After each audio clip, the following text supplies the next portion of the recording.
In this video, I'm going to show you how to finish shading a drawing of drapery with strong, direct lighting. This type of drawing is called a tonal drawing. At the end of this drawing, you don't want to have any of your outlines showing. Here I'm using a 4B pencil to go in and darken up my darks. Now, prior to this video, I showed you how to lay out the drawing and also how to block in all the shadows using the side of a 4B pencil. And what I wanted to do is just put a good mid-tone down to establish the pattern of lights and shadows. Now I decided I was going to start in the upper upper left-hand corner, and I've sped this video up to be 4 times as fast as I normally draw. And you can see here I'm using a cover sheet. So I use a cover sheet when I want to get some control and anchor the side of my hand on the paper. When you're working on a tonal drawing, you never ever want to rest the side of your hand on the paper at all. Now, once in a while I will anchor my pinky, and but I make sure if I do that, I'm putting my pinky on a part of the paper that's clean, that has no graphite on it. Now, in this video, what I ended up doing was I used a combination of pencils, and I switched back and forth pretty quickly. For my transitional lights, I'm using a 2B pencil. And then a 3B pencil will help me transition those lights into the midtones. And then the midtones, as you know, I used a 4B pencil, and then I used a 6B for my darkest darks. Now, with your drawing, you may want to use some lighter pencils, especially if you have a heavy hand. You might want to use the H and the HB and a B. The reason I don't is really practical, because when I'm making this video, I want you to actually see the marks that I'm making as I'm working. And so with the lighter pencils, they really don't show up that well. But just know that if you want to use some of the lighter pencils for the light areas, you can. Now, that edge I started to get into because it had like some stitching, and those stitching had little pulls, and I thought that was cool. So I worked in that areas.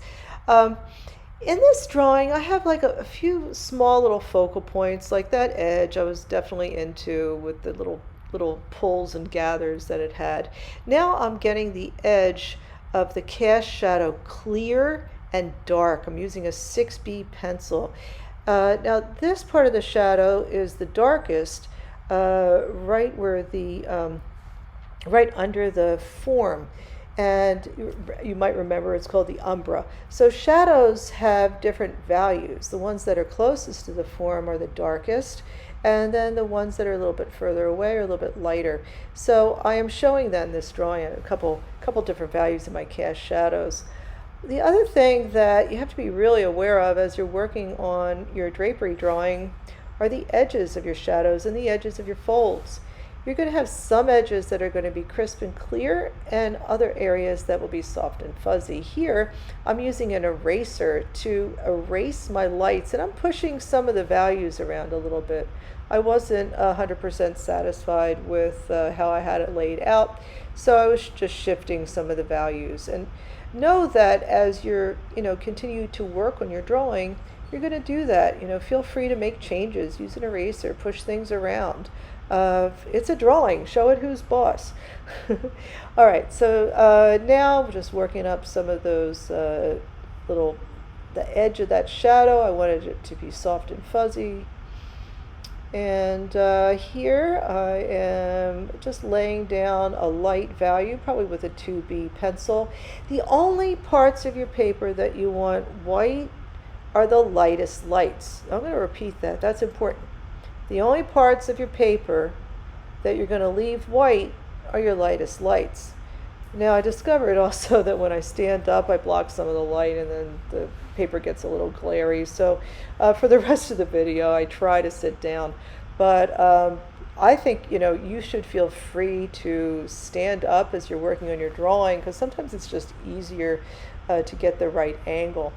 Here I'm working into that cast shadow. And the cast shadow, again, it's clearer, the edge is clearer where it's closest to the drape, and then here where I'm working, the edge of that cast shadow is soft and fuzzy, so I'm using a lighter pencil, and then there I'm switching back to a darker pencil, probably a 4B, just to lay in that shadow, you know, that mid-tone in there.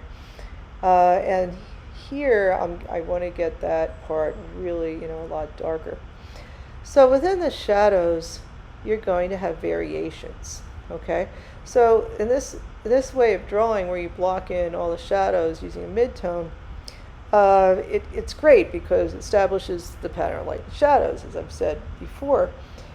But after that, you've got to work into those shadows, and see what I'm doing here with that cast shadow?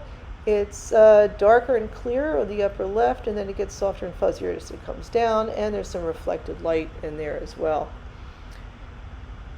So in there, just darkening that up a little bit. And here, what I'm doing is I'm probably using maybe a 3B, maybe a 2B. Now I'm using an eraser to erase that light, just to clean that up a little bit. So, you know, if I see something is too dark, I'm just definitely going to get back in there with usually a kneaded eraser, unless I really need to take the paper back to white, and then I'll use a white vinyl eraser. All right. So as I'm working here, I'm laying down some value because I don't want that bright white anywhere. That's supposed to be a little bit toned down in there. I'm shifting that shadow around a little bit using my eraser because I wanted a slightly different shape there. So I'm working on the edges of shadows, making some of the edges soft and fuzzy. There I'm going a little bit darker for the center of that shadow. There I'm working on the edge of those shadows, again getting them a little bit softer, a little bit fuzzier in there. Here I continue to kind of work down, and you know, you can see how I develop a flow in my artwork with my shading, just kind of as I'm drawing there. You know, I'm working on a section at a time, but I'm also jumping around to different areas of my drawing, and that helps to unify it, and it helps to give it a sense of flow. And here, see how I just pull that shadow down from the very top, and I'm toning that paper down with a 2B. I don't want any lights to be brighter than they really are. Okay, so I realize that shadow has to get quite a bit darker there. I'm working back into that with a 6B pencil, getting that darker there. That's a 6B pencil as well. I'm really going for it. I want to make sure my darks are dark enough. You know, you want to repeat your darks throughout your drawing, and by doing that, that also will give your drawing a sense of flow and balance. All right, so yeah, time to work on the right side of my drawing there. I did a little bit of detail on that push pin, and I see a little bit of the shadow of the push pin. Now I'm working on the cast shadow, so you can see on the right side. And again, it's darker and clearer where it's closest to the drapery. And then as it kind of moves away from the drapery, it gets a little softer and a little bit fuzzier. Now I've got to deal with the edges of that drapery, you know, and what I discovered was that the edges of the drapery were darker than shadow. So in a tonal drawing, you're always going to be comparing, you know, the object or the shadows on the object to the cast shadows that are on your background. And in this case, you know, I found that the edges, the shadow on the pillowcase here, was actually darker than the cast shadow in the background on the right side. Now that was not the truth for the shadow that was underneath it. You know, and again, you know, as I'm drawing, the whole thing's from observation. I just a lot of careful looking. But I think, you know, the difference between when I'm working and when you're working is I have a good sense of what I'm looking for. And what I'm looking for, one of the big things I was looking for is where the brightest lights were. Okay? So wherever the brightest lights are, that's where you're going to leave the white of the paper. Now I was also looking for where the darkest darks were in the shadow. So the lightest lights, the shape of the lightest lights, right? You leave that the paper. the shapes of the darkest darks. You get those darks to repeat throughout your drawing to give it a sense of unity and flow.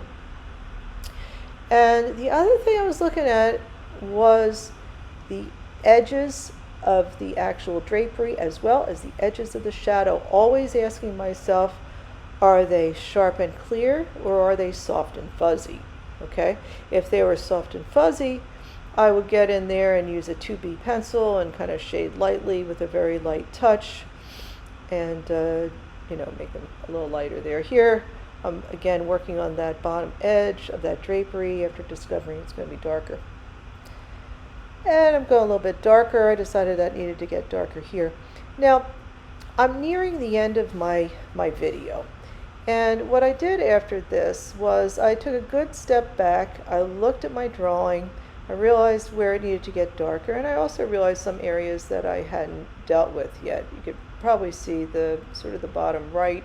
The edge of the shadow still looks kind of rough around that U shape there on the bottom.